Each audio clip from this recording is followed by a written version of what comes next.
En la mañana de este martes 12 de febrero ha tenido lugar en el salón principal del Hotel Senator un desayuno informativo en el que periodistas han compartido con Adolfo Suárez Illana un espacio de información. Se trata del primer acto organizado por el Fórum 18M que preside Juan José Cortés y que tendrá periodo de continuidad. Suárez ha sido el primer invitado. Posteriormente, Juan José Cortés, al final de la cita, apunta a que o bien Felipe González o Alfonso Guerra serán los próximos invitados. El que es hijo del que fuera el primer presidente de la democracia, Adolfo Suárez, ha mostrado su punto más sensible a la hora de tratar los temas más cercanos de su padre, sin rehuir a ni una sola pregunta que los diferentes medios de comunicación cursaron sobre la mesa. Tras el desayuno, Adolfo Suárez se trasladaba a la Universidad de Huelva para dar una charla con la democracia y Constitución como ejes básicos.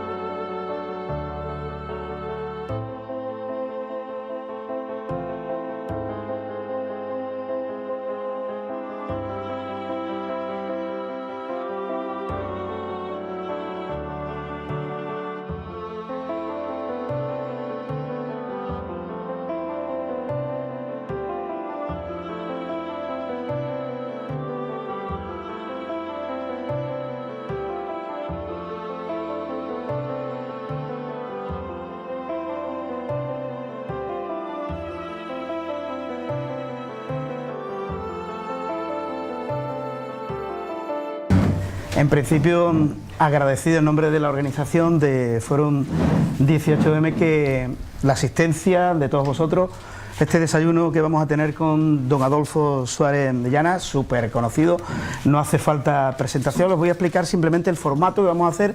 Le voy a hacer un par de preguntitas posteriormente a la presentación que Juan José Cortés va a hacer de Adolfo. Y luego, si os parece, como queráis, o bien directamente, de viva voz, o anotáis en una cartulina las preguntas que queréis hacerle y yo se la transmito. En fin, el formato que vosotros queráis, o bien directamente, o apuntar ahí y yo poniendo el nombre del medio y la pregunta que quieras hacerle y yo se la formulo a Adolfo. Bueno, Juan José Cortés también lo conocéis todos, ¿no? Súper conocido, luchador por las libertades y que ha tenido pues una iniciativa fantástica de abrir este foro de debate en la ciudad para atraer a personajes tan importantes y del calibre de Adolfo Suárez. Y enmarcado en este año 2019 para hablar de la Constitución que cumple de 40 años, para hablar de democracia, pero también quieren escaparse a otros ámbitos en otros años para ampliar también la ramificación hacia el deporte, hacia la cultura. Plausible, en todo caso, esa iniciativa de la organización del Foro 18M. Juan José, tienes la palabra cuando quieras y háblanos un poquito de don Adolfo.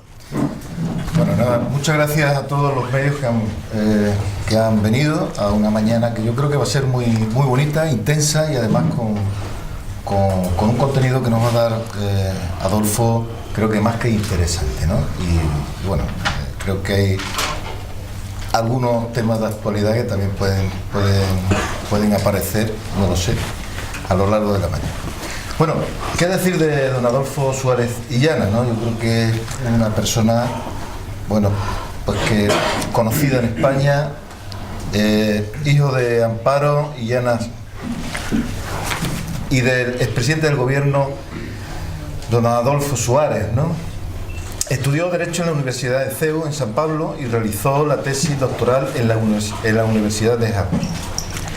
De 1990 a 1993 trabajó en el Banco Popular Español y Suárez, que trabajó unos años en Venezuela, volvió a España en el año 1998 y fundó el bufete de abogados Suárez e Illana, S.L. El 18 de julio de 1998 se casó en Villahermosa con Isabel Flores Santos Suárez, con quien ha tenido dos hijos, Adolfo y Pablo. Premio Ortega y Gasset de periodismo a la mejor información gráfica en el año 2009. En 2010 se incorporó al despacho internacional de abogados Ontier. En 2011 prepara uno de los informes de lo que hoy es la prisión permanente revisable y es un fiel defensor de los primeros que apostaron por esta medida penal para que fuera incluida en el Código Penal del año 2015. En un artículo de ABC publica: hace más de 10 años que vengo defendiendo en los medios de comunicación y allá donde he podido esta figura penal, incluso antes de que nadie la llamara de esta forma. La incapacidad de ciertos delincuentes para reinsertarse, una incapacidad que no proviene de un tránsito mental insuperable, sino de una falta absoluta de arrepentimiento y de empatía con las víctimas. Designado por el nuevo presidente del Partido Popular, Pablo Casado, como presidente de la Fundación Concordia y Libertad, con ustedes, Adolfo Suárez Llera. Muchas gracias, Jorge. Muchas gracias. Bienvenido, Adolfo, a Huelva. Lo primero que debo decir es gracias a todo el mundo por venir, por estar aquí. Que a un político le den un micrófono, un auditorio, y que encima sea de prensa, pues es un honor y algo que debes agradecer. Sí. Bueno, como digo, un par de preguntitas y ya le doy el turno de palabra a los compañeros que seguramente que estarán ávidos de hacer preguntas a Adolfo. Bueno, estamos viviendo, no sé si establecer un paralelismo entre lo que comienza hoy en el Supremo, que se juzgan a los independentistas o golpistas catalanes, si hay un paralelismo con aquel golpe de Estado del año 81 que vivió usted, pues siendo muy jovencito, ¿no? En casa, con 17 años, si mal no recuerdo. ¿Hay paralelismo o hay antagonismo? ¿Hay grandes diferencias entre un golpe y otro? Bueno, depende cómo los quieras pintar uno y otro, pues puedes fijarte en las coincidencias o te puedes fijar en las diferencias, ¿no? Y a partir de ahí puedes sacar mis conclusiones. Vamos a ver, para mí este golpe es todavía, si quieres, más perverso que el del 23F, porque le dan personas que han sido elegidas por un pueblo para ejercer las funciones de dirección de ese pueblo, y lo han hecho con un juramento de acatamiento a la Constitución. Eso para mí le da una especial perversidad a todo este proceso que, insisto, es un proceso que viene desde muy atrás. Hay una preparación y hay una ejecución. No es como nos hacen creer algunos, que de repente un día unos señores firman una declaración y casi como de broma, oiga, pero esto tampoco es tan grave, ¿no? Entonces, efectivamente, esto es un golpe contra el Estado. Recuerdo que es el delito más grave que se puede cometer contra la Constitución y como tal deben ser enjuiciados. Para mí los hechos son muy claros, pero mi opinión no sirve. La que sirve es la del Tribunal Supremo, que es el que tiene, después de el planteamiento de la Fiscalía, la posibilidad de defensa de los acusados, que decidir, ¿no? Dentro de los 40 años de la Constitución, podríamos meter el golpe del 81, los asesinatos en cascada de ETA, y este momento, ¿cree o no? ¿Ha habido momentos más convulsos dentro de estos 40 años de Constitución? No, convulsos no. Lo que no se puede es mezclar. Es decir, vamos a ver, la vida de un país, de cualquier país, es una vida complicada siempre. Y siempre se dan elementos que a un gobernante le hacen pasar, digámoslo de una forma coloquial, canutas. Ningún gobierno es fácil, es imposible. El que haya asesinatos, por ejemplo, dentro de un país, como ha habido en España por parte de ETA, no significa que en España no haya paz. Todos hablamos de que la transición fue el primer proceso de transición democrática de una dictadura a una democracia en paz. Pero todos sabemos también que hubo muertos, y hubo muertos fundamentalmente por la banda ETA, algo del Grapo y algún otro loco que andaba por allí, ¿no? Como es en el caso de los asesinatos de Atocha. Pero no hubo un enfrentamiento entre dos bandos, no hubo un enfrentamiento entre media España y la otra media, no hubo un enfrentamiento entre el gobierno y una determinada facción, sino que simplemente España entera, como nación, sufrió en sus carnes una permanente violencia por parte de un grupo terrorista, y además lo sufrió con un ejemplo extraordinario. Y aquí tenemos un caso a mi izquierda que bien podría representar ese tipo de víctima, ¿no? Las víctimas del terrorismo en España jamás se han tomado la justicia por su mano, han sido ejemplares, y en España, pues por lo visto, sabemos sufrir muy bien aquello que nos toca sufrir, ¿no? También dentro de los 40 años de Constitución, bueno, ha sido muy marcado por el bipartidismo. Ahora se abre el campo de la opción a la hora de votar, pero si analizamos, sigue abriendo dos bandos o dos opciones de voto. Hombre, dos bandos. Bueno, dos bandos, vale, elimino. Hagámoslo un poco más amplio. Hay varias alternativas para que las personas puedan elegir a diferentes partidos políticos, pero al final, Adolfo, si nos ponemos a analizar, queda la parte izquierda y la parte derecha, una parte izquierda que configurada por el Partido Socialista, los proetarras y los independentistas, y por otra parte está Vox, el Partido Popular y Ciudadanos. No, hay más opciones. Pero vamos, es que a mí es una de las cosas que soy así muy consciente, sí, claro, relajado, sin faltar al respeto, por supuesto. Vamos a ver. Yo creo que la táctica de la izquierda de llamar las derechas está calando, pero yo me niego a eso de las derechas, ¿no? Primero, el Partido Popular es un partido de centro-derecha liberal, y es el heredero de la UCD. Y esto, que no se lleve nadie las manos a la cabeza diciendo, ¿qué está diciendo este hombre? ¿Se ha vuelto loco? No, esto no lo dice Adolfo Suárez Illana, lo dice Adolfo Suárez González, por escrito, ya lo he dejado, por eso lo cito, ¿no? Y luego tenemos a Ciudadanos, que no es un partido de derechas. Ciudadanos es una escisión del PSC, Partido Socialista de Cataluña. Y lo es el señor Girauta, lo es el señor Villegas, es decir, y me parece muy bien, yo no tengo nada contra. Para mí el problema de España no es Cataluña, sino que la socialdemocracia se ha radicalizado. Necesitamos que la socialdemocracia encuentre un aglutinador, un catalizador que sea capaz de ayudar a asentar ese pilar en España, como lo hizo el Partido Socialista durante la transición. Este país no lo ha construido mi padre, no lo ha construido el rey, no lo hemos construido entre todos, y el Partido Socialista ha sido fundamental en esa construcción. El Partido Socialista moderado de Felipe González, de Alfonso Guerra, de José Luis Corcuera, de todos estos históricos, ¿no? Entonces, Ciudadanos es un partido socialdemócrata.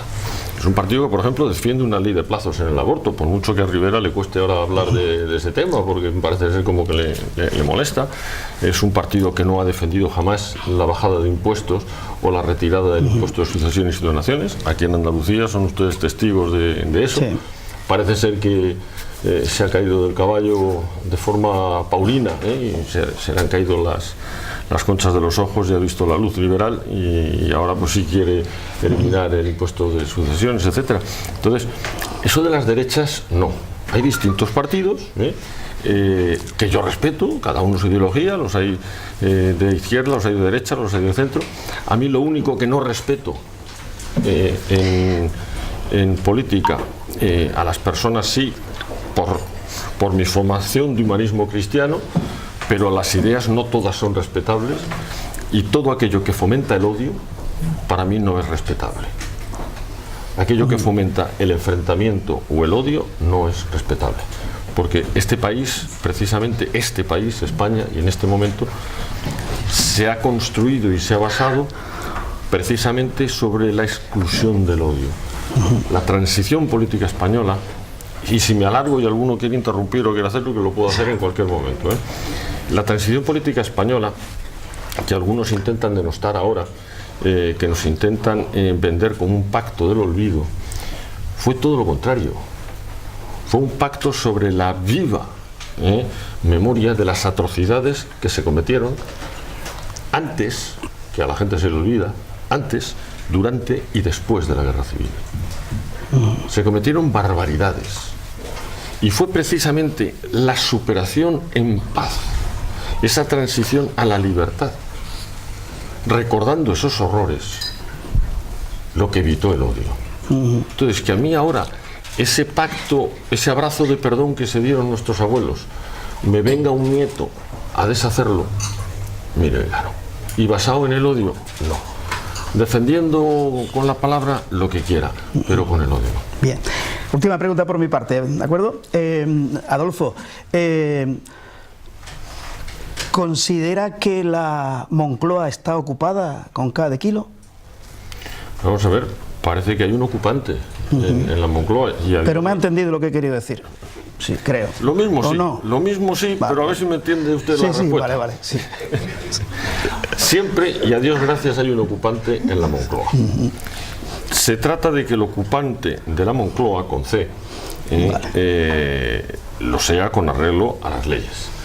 El presidente del gobierno, el ser hijo de un presidente del gobierno, la verdad es que imprime cierto carácter a la hora de mantener el respeto hacia el presidente del gobierno. Y yo quiero mantener el respeto hacia mi presidente del gobierno, por mucho que él se empeñe en hacer cosas que a todos nos chirríen, ¿no?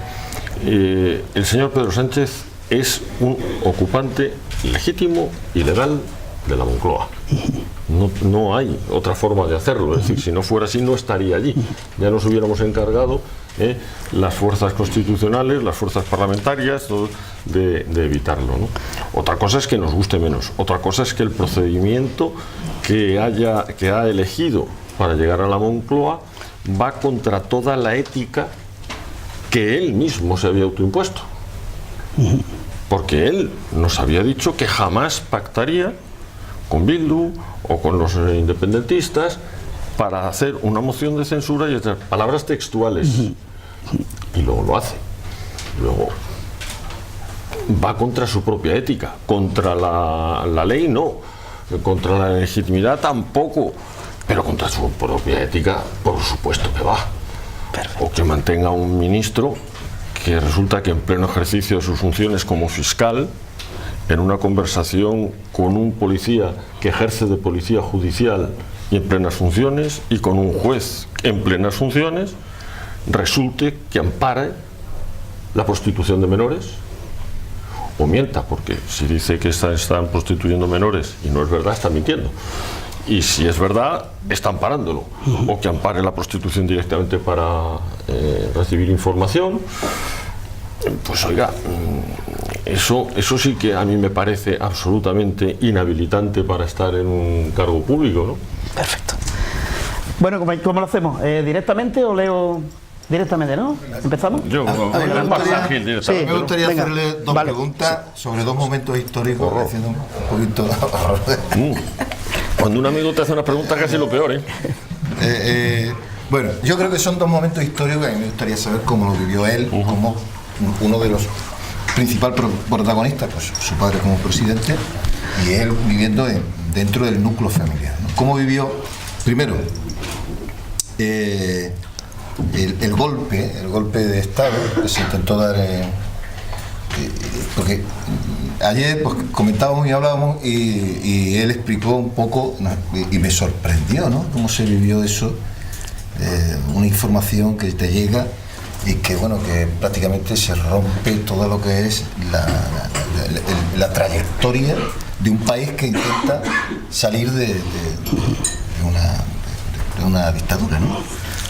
El momento del golpe y el momento, bueno, cuando Adolfo Suárez es proclamado presidente del gobierno de España, ¿no? Son dos momentos que a mí me gustaría que lo desarrollaran un poquito nada más. No, eso te iba a decir, tío, eso tiene mucho lío, ¿no? Pero bueno, por irme a lo morboso directamente, que te veo que es por ahí por donde vas,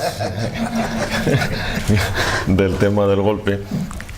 El golpe a mí me pilla con 17 años, creo que es, ¿no? En Moncloa, estaba estudiando griego además, en la parte de arriba, con un primo mío, y estábamos, bueno, oyendo la radio también los debates. En el momento en el que se terminan los debates y comienza la votación, bajamos la radio porque ya no la sabíamos, ¿no? Aquello no tenía mayor interés y bueno, pues empezamos a seguir yo con mi griego y mi primo con lo suyo. Pero de repente escuchamos algo extraño, ¿no? Que rompía la monotonía de las votaciones y tu concentración, y entra no sé qué, el follón que se produce, no recuerdo bien, y oímos la famosa frase de encañonan al presidente, y al poco tiempo el tableteo de las armas, ¿no? Ta, ta, ta, ta, ta.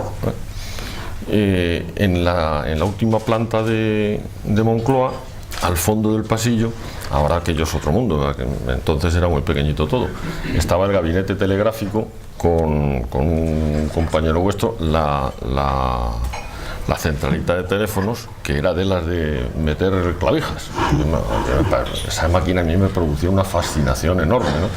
Que llegaras, conectabas con uno, con el otro, tal. Y había un teletipo de estos antiguos que te daban una cinta fina llena de agujeritos. Y dije, bueno, yo ver cómo leían aquellos, estos señores, me producía fascinación, ¿no? Me venía así a toda prisa, ¿no? Y te iban contando la noticia, y esos eran los medios más avanzados que tenían. Y la primera noticia es que han matado a mi padre, ¿no? Y que lo ha matado la Guardia Civil. Claro, te quedas sorprendido. Lo que a nosotros nos protegía en Moncloa era la Guardia Civil, con lo cual la primera pregunta que te haces es, ¿y ahora vamos nosotros? Claro. Y bueno, pues mi madre no estaba en Moncloa, esto lo he contado muchas veces, no es noticia, pero bueno.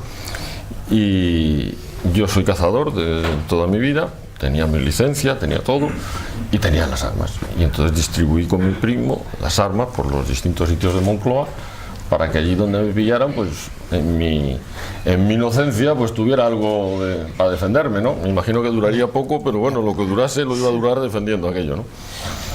Y bueno, al cabo del rato vino la Guardia Civil, tuvimos nuestras palabras, vamos, ¿cómo te fías? Me acaban de decir que sois vosotros los que estáis.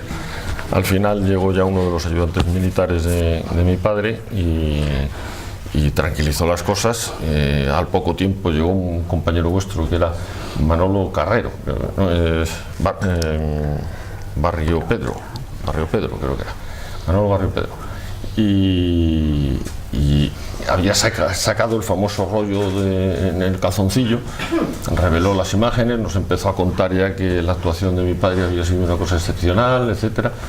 Y ya bueno, pues se fueron relajando las cosas, la comunicación empezó a fluir y acabó el golpe de Dios gracias como acabó, ¿no? Siendo más una vacuna contra el golpismo que una verdadera herida contra la democracia, ¿no? Magnífico. Bueno, vamos, Rafa. ¿Qué opinaría Adolfo Suárez hoy de lo que está ocurriendo, por ejemplo, hoy con el proceso de Cataluña? ¿Que les echaría las manos a la cabeza? Yo lo que no puedo hacer, o sea, el presidente Suárez, por no decir mi padre en este caso, es el presidente de todos los españoles, es una figura emblemática. No me pidan que yo le acabe trayendo a la tierra a base de opinar yo. Es decir, yo puedo opinar como Adolfo Suárez y ya no. Puedo hablar de mi padre, de lo que hizo, de por qué hizo alguna cosa, porque la sé o qué pensaba.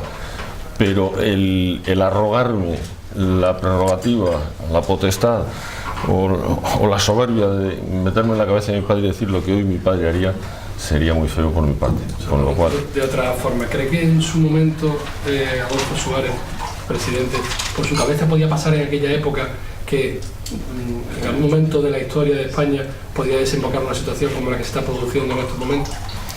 Adolfo Suárez González, para los que lo conocieron, si algo hacía y algo me transmitió y algo me enseñó, es a preparar distintos escenarios.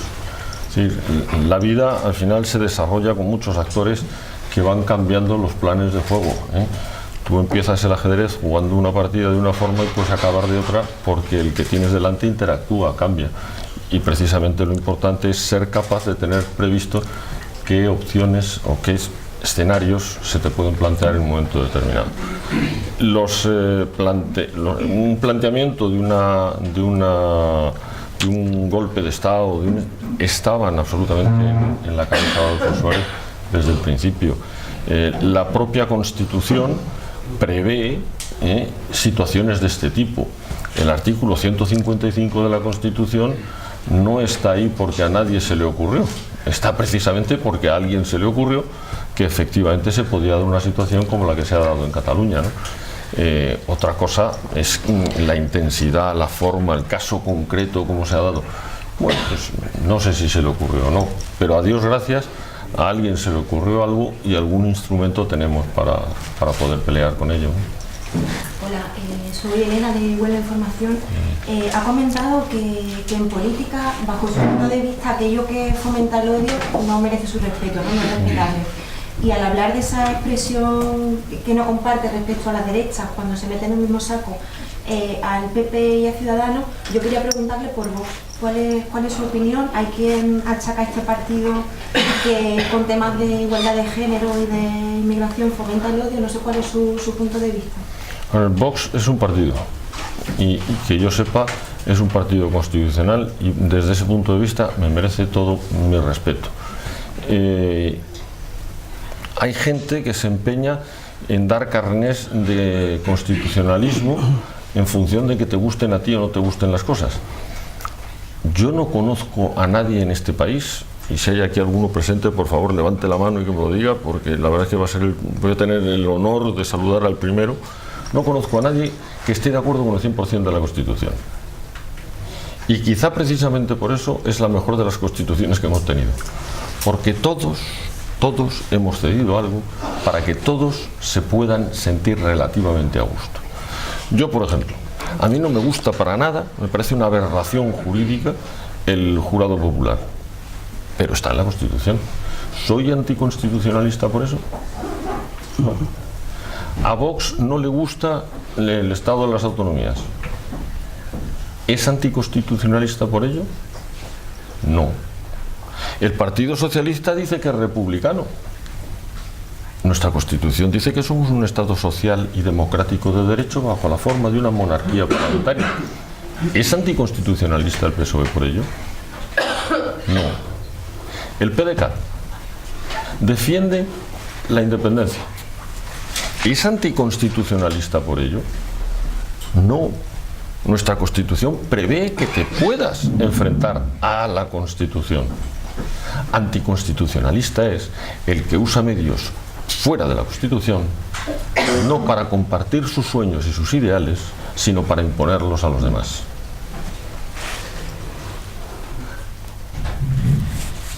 No sé si los dos estuvieron el domingo en Colón, a él sí lo vieron en alguna foto, porque venía camino de aquí y he escuchado al ministro Blanco de Zapatero decir que aquello fue una reunión de fachas. No sé si puede hacerme una valoración. Vamos a ver, yo sí por algo me caracterizo es como presidente de la Fundación Concordia y Libertad por fomentar la concordia. El insulto, si algún día sale de mi boca un insulto, repróchenmelo, ¿eh? Es posible que se me escape y que un día no aguante más y alguien le diga algo que no deba, ¿no? Pero sinceramente el insulto no. Yo estuve en esa manifestación, yo creo que fui de los últimos que me fui de allí, a las 2:00 tuve ocasión de saludar no sé a cuántos cientos de personas, pero muchos, de hacerme selfies de niños, etcétera. Yo vi una manifestación de gente muy razonable, no hubo un solo incidente. Cuando nos marchamos de allí, la plaza no daba la situación, la sensación de suciedad o de que hubiera pasado por allí una cantidad tan inmensa de gente. Había un ambiente festivo. Mire, diga, si eso es ser facha, que venga Dios y lo vea. Lo que es que hay gente que cuando no tiene argumentos, cuando no tiene nada que echarte encima, al final recurre al insulto. Y el insulto siempre es el refugio del incapaz, ¿no? ¿Qué le parece el más que posible anticipo electoral? Eso es casi, es una de las... Mire que yo soy echado para adelante. Torero se le ponen pocas cosas por delante. Pues yo no soy capaz de meterme en la cabeza de Sánchez. O sea, es imposible. Yo no sé cuál es el software que tiene él allí, pero yo sinceramente me siento absolutamente incapaz. Yo sé que va a convocar elecciones, seguro. Esto es como el mono colgado en la rama, en algún momento se va a soltar. No sé si va a ser hoy o mañana, ¿no? Pero se va a soltar seguro. No sé cuáles son su esquema de valores, que desde luego no es el mío. Dice una cosa hoy y mañana la contraria. Entonces, ¿me puedo fiar? No. Eso sí sé que no me puedo fiar de lo que diga. Lo que sí sé es que va de error en error hasta la derrota final. Entonces, en algún momento determinado, pues alguno de estos errores le hará saltar por los aires su gobierno, ¿no? Por ejemplo, la manifestación del otro día, que por lo visto es una manifestación de fachas y casi ridícula, prácticamente no hubo nadie allí, pero es curioso, solamente la convocatoria ya hizo al gobierno dar para atrás con el tema del relator. Luego no sería tan irrelevante. Algo de miedo le entró en el cuerpo.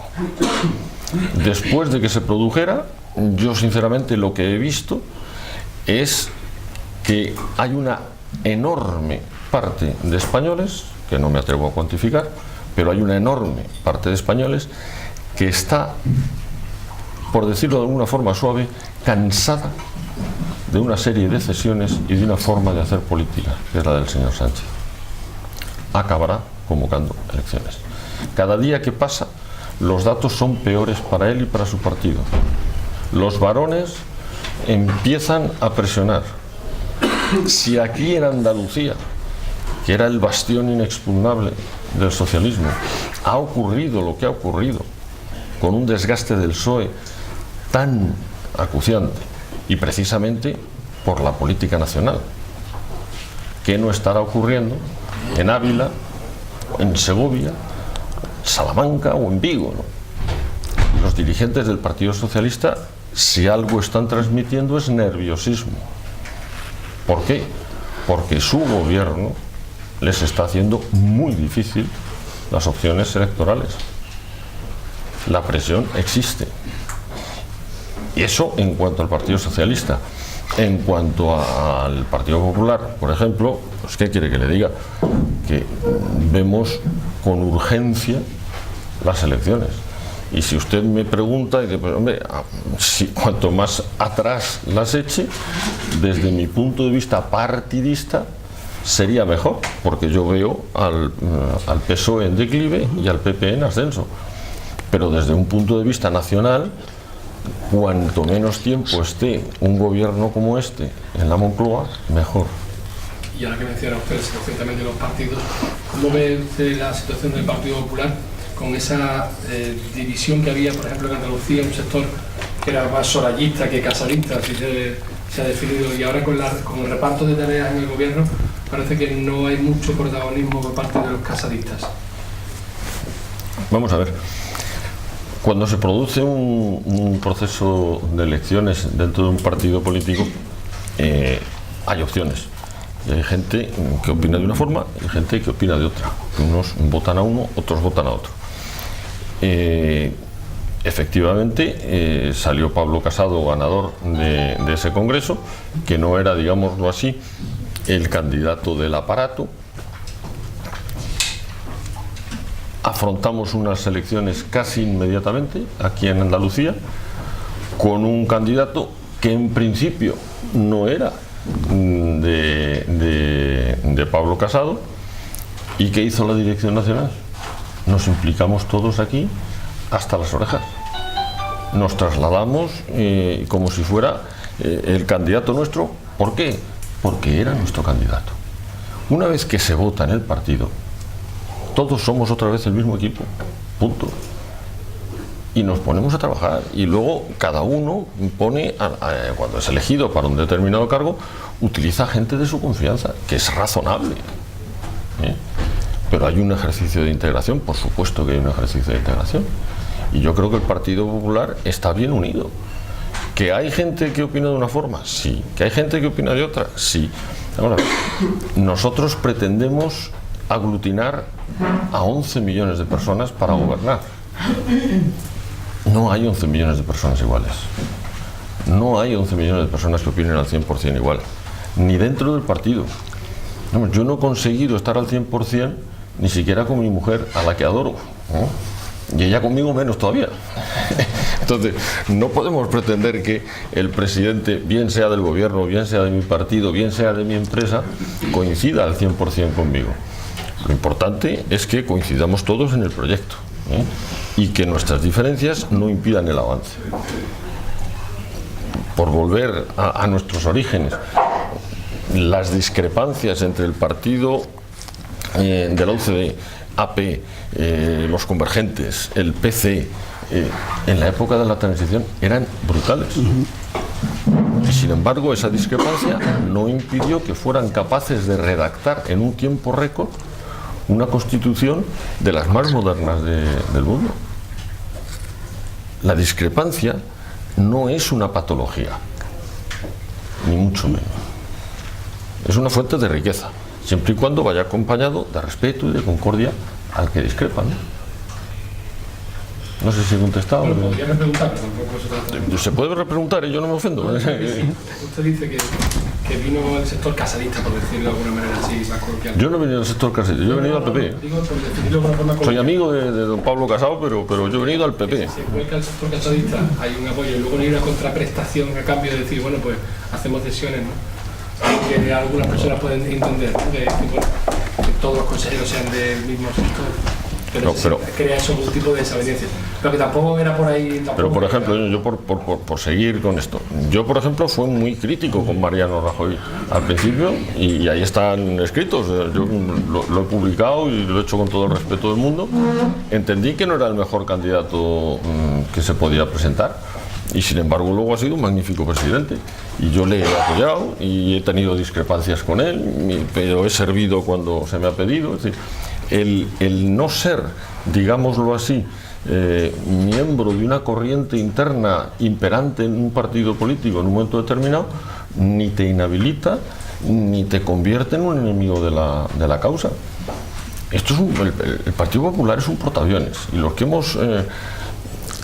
yo que vengo con el trauma de la OCDE de casa ya, que nos cargamos un partido extraordinario por cuitas personales, de verdad que a mí lo de las cuitas personales es algo, si antes decía que en política una cosa que no respeto es el odio, en el partido lo que no se puede respetar es la falta de lealtad.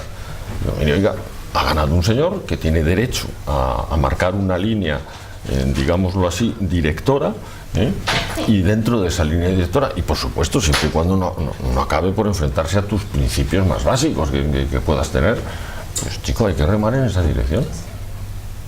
Y yo creo que eso en el Partido Popular se está haciendo.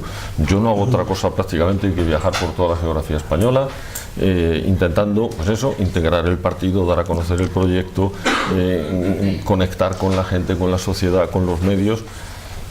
Y yo creo que ese enfrentamiento o esa división que algunos quieren ver o quieren hacer remarcar, sinceramente se va diluyendo, pero vamos, como agua en un azucarillo en el agua. En su opinión personal, ¿quién ha sido mejor presidente de España, Rajoy o no? Bueno, mira, si me lo empieza a acotar, claro, porque mis preferencias las tengo, No, vamos a ver, no se trata de quién ha sido mejor o peor y mucho menos en esto, ¿no? Porque si yo empezara a señalar ahí, acabaría, digámoslo así, dándole morbo al asunto. Creo que ambos presidentes han enfrentado un momento criminal cada uno, y el que venga lo va a tener que afrontar también. Y es que después de un partido socialista tú entras a un gobierno con las arcas vacías seguro y con una deuda importante, y eso hace las cosas extraordinariamente complicadas, ¿no? Y a nosotros nos va a pasar en esta ocasión con un agravante, y es que ni tenemos un sector público que privatizar que pueda ayudar a dar fondos, ni tenemos una capacidad de endeudamiento porque ya está un 100% del PIB de deuda y hace que sea imposible el acudir a la deuda. O sea que habrá que acudir al talento, a las ideas, para ser capaces de enderezar el fiasco económico que este hombre ha causado en tan poco tiempo. Bueno, pues si no hay ninguna pregunta más, ¿hay una más? Pero una curiosidad personal ya como lector, porque Sí. me he papado casi todos los libros que se han escrito en los últimos años.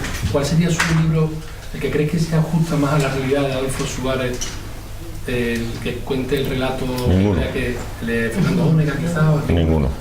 No, porque no es relato, es decir, la mayor parte de, si se los ha leído con el detalle con el que lo he hecho yo, se encontrará que la mayor parte de ellos es prácticamente crónica periodística, es decir, es la acumulación de muchos artículos, acumulación de opiniones, pero no hay una historia real. contada. Es decir, la única biografía... hay dos libros razonablemente buenos, con muchas discrepancias en uno de los casos, porque es una fuente bebe en una fuente muy marcada, pero está escrito con mucho respeto, aunque, insisto, y lo he discutido con el autor, le tengo el libro, vamos, lleno de anotaciones que las he comentado con él, etcétera. Es de Carlos Abella, una biografía que hizo él, y que insisto que tiene muchos errores. Y luego hay otra, pero que no es de él, es de la UCD, que escribió una chica que ahora no me acuerdo, pero te lo puedo buscar y lo que pasa es que esa es una historia de la UCD que lógicamente, bueno, pues mi padre es el hilo conductor de toda la historia y es muy bueno. Sí. Es decir, que todavía faltaría por escribir un libro realmente más completo sobre... Unos cuantos. Porque uno, escribamos más, ¿no? Yo creo que queda mucho por escribir de Adolfo Suárez. Lo que pasa es que le voy a matar un poco el morbo también, para que no quede vivo. Por saber de Adolfo Suárez, yo diría que no queda nada, o quedan muy pocas cosas. Lo que sí queda es poner en relación lo que se sabe. Yo me crié en el Banco Popular con un banquero extraordinario y realmente distinto, que era Luis Valls Tabernal. Y a poco se dedicaba, yo creo que él me tomó un cariño enorme, él no tenía hijos y a mí pues me tomó una especie de proahijado y me iba pasando por el banco, por un sitio, por el otro, y me iba dando pinceladas. Y un día me dijo: Adolfo, cuando tengas algo que ocultar, ponlo en el escaparate, porque nadie se va a fijar en ello. Todo el mundo pensará que eso es lo que hace de pantalla para tapar la verdad real que está oculta. Y qué razón tenía, ¿no? Entonces, de Adolfo Suárez está todo ahí. Lo que es posible que no se conozca son ciertas relaciones personales que efectivamente dan un trasfondo distinto a lo que conocemos. El que tú, por ejemplo, pudieras ser íntimo amigo de aquel señor que está allí de pie y que como consecuencia de esa relación desconocida se pueda poner en valor algo que tú hiciste y que tenía relación con lo que hizo aquel señor, ¿no? ¿Se plantea escribirlo usted? Bueno, lo mismo algún día. A mí me gusta mucho escribir, le doy mucho a la pluma, fundamentalmente artículos, pero lo mismo algún día escribo, sí. Yo no descarto, pero... ¿La foto se da bien, como comprobamos? Bueno, esa foto, soy un aficionado a la fotografía de toda mi vida. El Rey fue el que me empezó a dar a mí las primeras clases de fotografía en Moncloa, pero esa fotografía yo creo que se la debo a Dios, es el que aprieta el botón. Primero, y lo digo siempre y aprovecho la ocasión hoy aquí entre periodistas, tengo que pedir perdón por el intrusismo profesional que cometí aquel día, ¿no? El Rey me pidió una foto, a mí me costaba muchísimo trabajo el hacer una foto de mi padre, no quería fotógrafos, mi padre no estaba mal, o sea, y tenía 3 embajadores que daban fe de que Suárez estaba razonablemente bien, etcétera, no estaba con el gesto torcido, ninguna cosa, pero no sé, a mí me daba cierto pudor, ¿no? Hasta que, bueno, pues surgió el tema de la foto de espaldas, se lo comenté al Rey, le encantó la idea. Y me dijo: bueno, pues llevamos un fotógrafo. Digo: no, señor, la hago yo. Ya, bueno, tú, y la hago yo. Era el único que estaba allí, no permití la competencia, la leal competencia aquel día. Y bueno, la foto salió bien, fue simpático cuando el Rey llegó con el collar, que además era el que había pertenecido a Napoleón. Que es un poquito más pequeño, se lo hizo él, porque como era muy bajito, pues el collar era grandote, entonces pues bueno, una curiosidad, y se lo enseñó a mi padre. Claro, mi padre no le hizo ni caso al collar. El Rey y la Reina venían avisados de lo que podía pasar allí, porque claro, mi padre estaba ausente, no era ya el de siempre, ¿no? Y podía ser o muy amable o se podía poner arisco. Y de repente mi padre se dirige al Rey, le ve así y dice: ¿y tú quién eres? Digo: madre de Dios, ya se lía. Y el otro, me va a perdonar que lo diga, pero lo dijo, y como si algo es campechano este hombre, no creo que se ofenda porque lo cuente cómo fue, dijo: gilipollas, ¿quién voy a ser? Tu amigo, el Rey. Yo dije, Dios santo, la que se va a liar ahora mismo. Y en ese momento va y le echa el brazo por encima. A mi padre no le podías tocar sin que fuera muy previsible, porque entonces se asustaba y se ponía nervioso. Oye, curiosamente, feliz, encantado, una sonrisa, y ya le señalé al rey para la esquina, que era el tiro de cámara que había allí, que era un bosque de bambú que teníamos en el jardín de casa, y me eché al suelo con la cámara para captar la imagen, y me doy cuenta cuando estoy en el suelo que la cámara está puesta en manual. Y me acordé de toda la reata mía, digo, pero Dios santo, en este momento que te pasa esto, ¿verdad? Digo, como empiece yo a manejar aquí, intentar, entonces prácticamente lo único que puedo hacer es, bueno, pues la apertura, enfocar y ¡plaf, plaf, plaf! 3 fotos, miré en el visor y de repente vi esta y dije, la tengo. Y le hice así al rey, la tengo. Y ya me empezaron ellos, siguieron charlando, les dejé un rato por ahí. Y cuando llegué luego tuvimos un aperitivo, charlamos allí, estuvo muy simpática la reina con él y mi padre contestándole a ella, guapa, no sé qué. Y cuando llegué a casa, ya en el ordenador vi la foto, vi que era extraordinaria. Tuve la tentación de retocarla un poco la luz, porque era criminal la luz del mediodía, de la 1 de la tarde en julio. Pero preferí no tocar. Y mira, si empiezas a tocar la gente va a saber, porque se va a ver que está retocada. No, tal y como está. Los defectos que tenga desde el punto de vista técnico, ahí se quedan. La recorté un poco para que quedase bien enmarcada y se la envié a Zarzuela, al rey, para que la distribuyeran desde allí, ni siquiera yo. Y fue el rey el que se empeñó en firmarla. No, hay que firmarla. No, que no, señor, que la foto es para vuestra majestad y que se acabó. Que no, se va a poner así. Y digo, ¿así? ¿Qué es eso? Y dice, Adolfo Suárez y ya no. Digo, bueno, pues ponga lo que quiera, señor, y la distribuyo. Ahí está la foto. Bueno, que queda, que estamos. Me permite una cosita.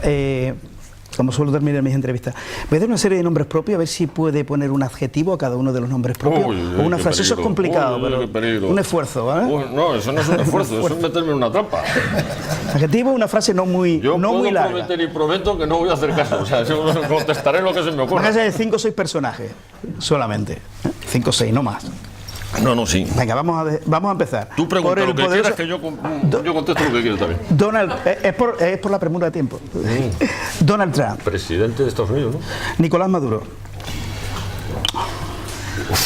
Pues ahí me tenía que... Ahí tengo que perder casi los modales, pero intentando no perderlos, tiranía, odio y falta de respeto a su pueblo. Castro.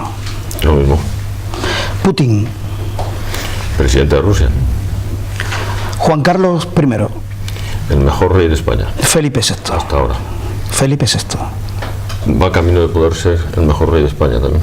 Calvo Sotelo, presidente.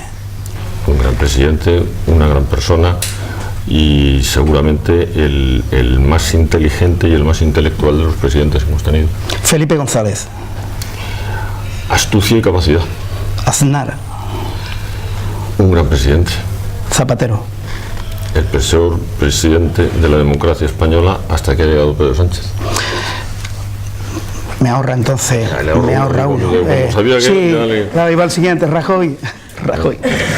Y Rajoy, un buen presidente en un mal momento y que yo creo que no se le ha hecho justicia. Todos los presidentes cometen errores, todos, mi padre el primero.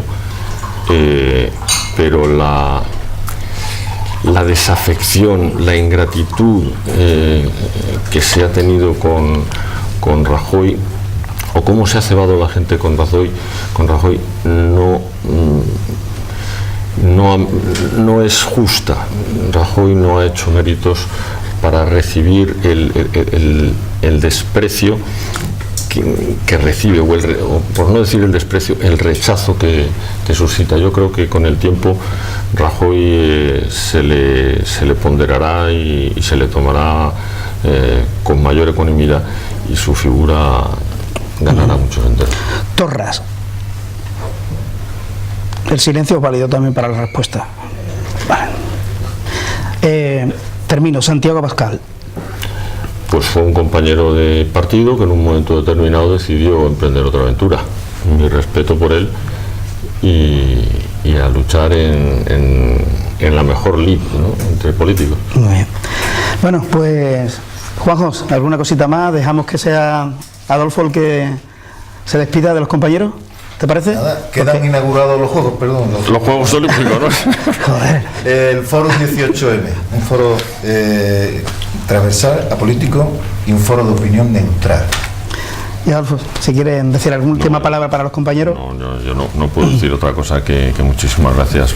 Insisto lo que he dicho al principio, que a un político le den un micrófono, le den un tiempo y un aforo para poder expresar sus opiniones es un honor, y yo lo agradezco y espero que haya respondido como esperaban a sus preguntas, que no me haya escapado de ninguna, y que, aunque seguramente pues no les haya convencido, no les haya gustado como es normal, ¿no? Muy bien, ha sido un honor. Una cosita. Una última cosita. Sí, ¿cómo no? ¿Se ve en un futuro gobierno integrando un futuro gobierno del Partido Popular? Buena pregunta.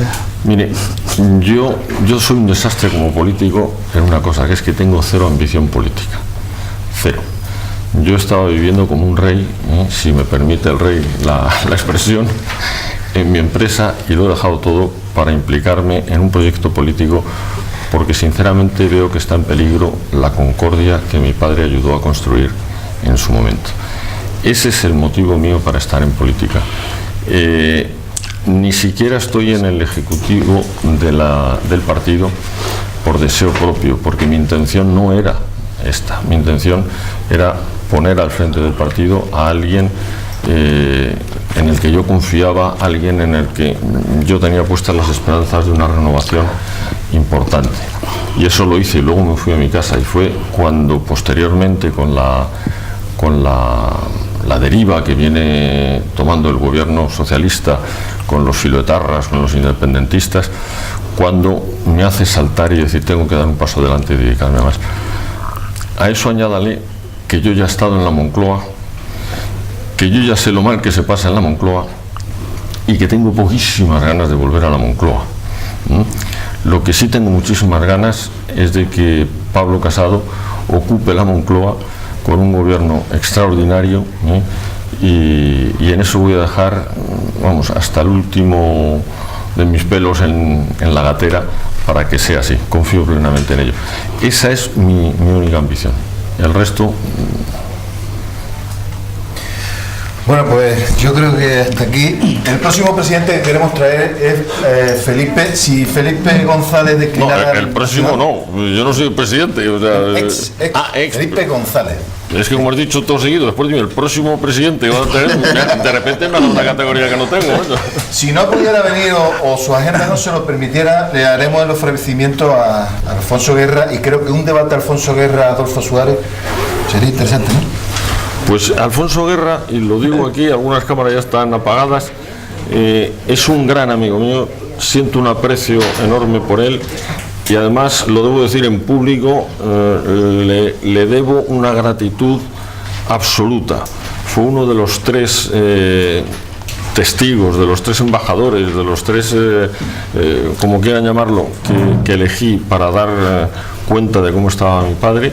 Uno fue el rey, el otro Antonio Cañizares, cardenal primado de España y el confesor suyo de muchos años, y el tercero, que no podía ser más que de la oposición, por decirlo de alguna forma, fue Alfonso Guerra, y ejerció sus funciones con una discreción y con una lealtad absoluta, y yo por él no tengo nada más que respeto, cariño, amistad y gratitud. Muy bien. Nada, muchas gracias por vuestra asistencia. Sí.